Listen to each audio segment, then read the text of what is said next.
আসসালামু আলাইকুম। আমি আছি বর্তমানে একটি এখানে সবুজ ঘেরা একটি এলাকাতে সুজলা সুফলা শস্য শ্যামলা সেই 85,650টি গ্রাম নিয়ে গ্রাম আমাদের এই জন্মভূমি বাংলাদেশ। এই বাংলাদেশ আসলে দেখেন কত সুন্দর। বিকালবেলা আমি হাঁটতেছি, হাঁটার পরে ভাবলাম যে এই রাস্তা দিয়ে গেলে একটু সুন্দর একটা পরিবেশ পাওয়া যাবে, আবহাওয়াটা খুব সুন্দর। যেমন আপনার হলো গ্রামের প্রকৃতি হলো আমাদের মনের আয়না।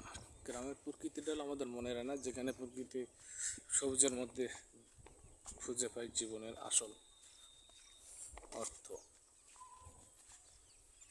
যেখানে খুঁজে পাওয়া যায় আসল অর্থ সেই প্রকৃতি, যে প্রকৃতি মানুষের মনকে মুগ্ধ করে, যে প্রকৃতি মানুষকে চাহিদা করতেছে, প্রকৃতি আমাদের সব কিছু করে নেয়। আমাদের এই প্রকৃতিতে আমরা মিশে যেতে পারি। প্রকৃতির হাওয়া 20 টাকা দিলেও কেনার মতো না। দেখুন আপনাদের দেখাইতেছি।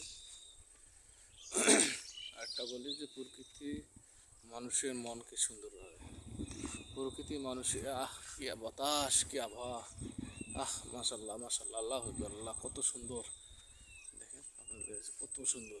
পাশে একটা ক্যানেল গেছে, এই ক্যানেলটা সরকারি সেচ প্রকল্প, জিকে প্রকল্প বলা হয় যেটা, সে প্রকল্প।